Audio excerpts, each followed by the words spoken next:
words have changed the world.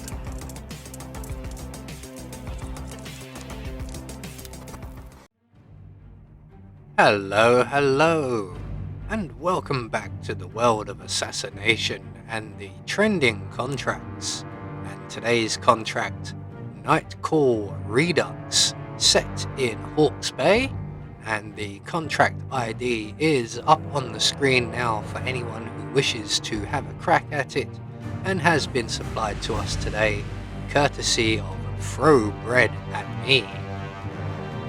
So moving on to our briefing, and there isn't one, so we'll just say that our targets today have been rather naughty and they need to be punished.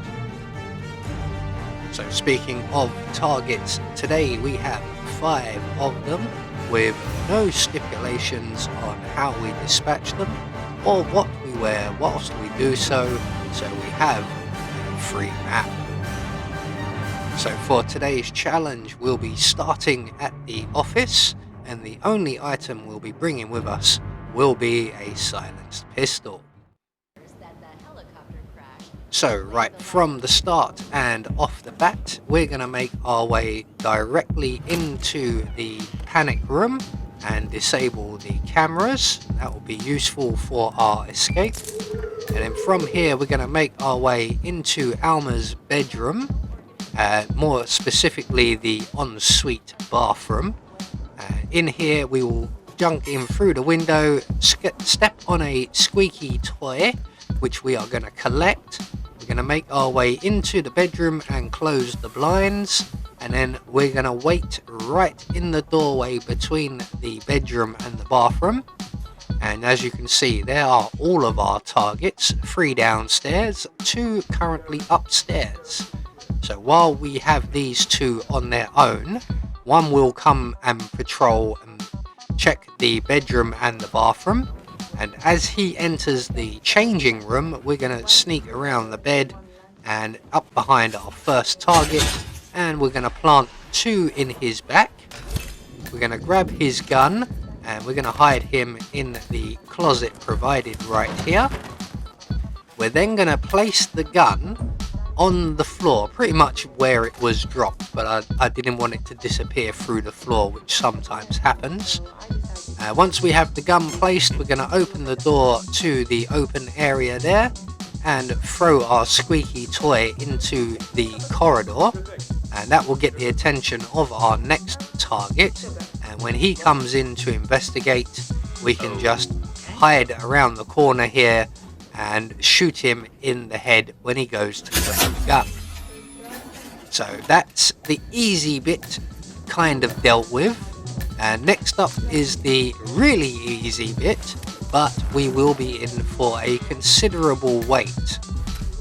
So we're going to grab up both of these guns, and then we're going to head out into the corridor. Once again, close the blinds in this area, because one of our targets will be in this area shortly. And once we've done that, we're going to make our way up to the roof. Now the reason we're doing it this way is because these targets, all 5 of them in fact, have come up a few times over the last, say, 12 months. So I thought I'd come up with a little bit of a different method for this particular video. I tend to use the same methods when the same targets come up.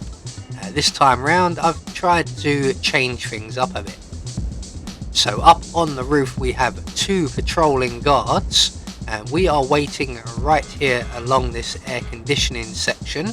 We've dropped our 2 spare guns, and when the guard closest to us stops, we're going to quickly subdue him from over the wall or the ventilation, grab his gun, drop that on the floor, and if we're quick enough we can make our way around to this part of the ventilation system, and we're going to wait right here as our next guard is just approaching. He will turn his back to us and we can then render him unconscious.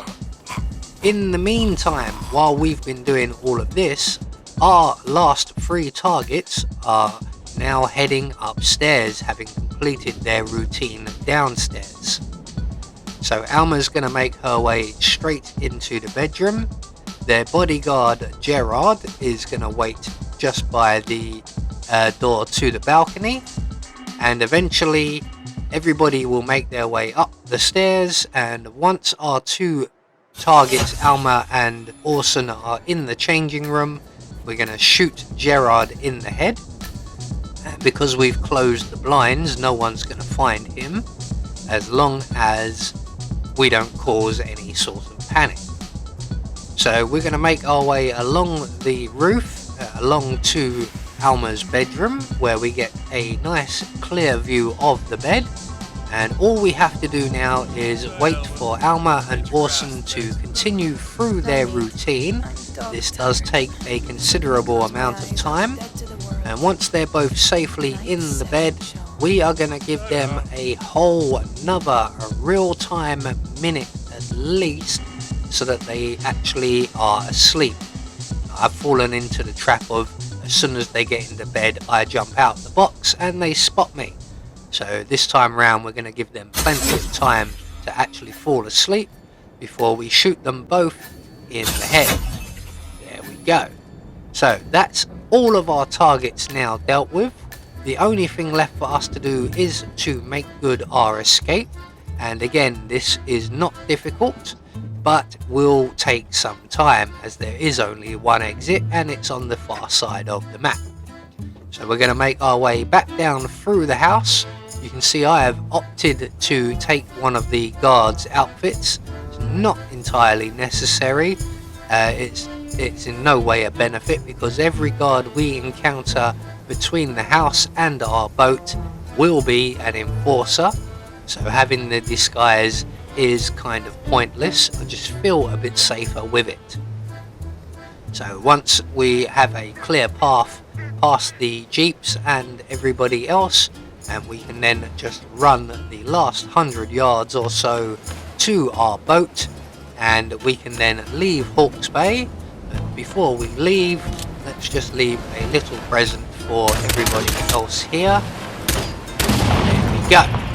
So you guys are all going to have to share now. There aren't enough vehicles, although there are now 5 less people to worry about. So there we go, one more trending contract taken care of. Quite a fun one this, because of the different method, but I am getting quite used to eliminating these same 5 targets on this beginner's map or tutorial map. So we have confirmation all of our targets were eliminated according to plan, and we get our Silent Assassin rating. I have been Anubis, and I will see you all in the next video.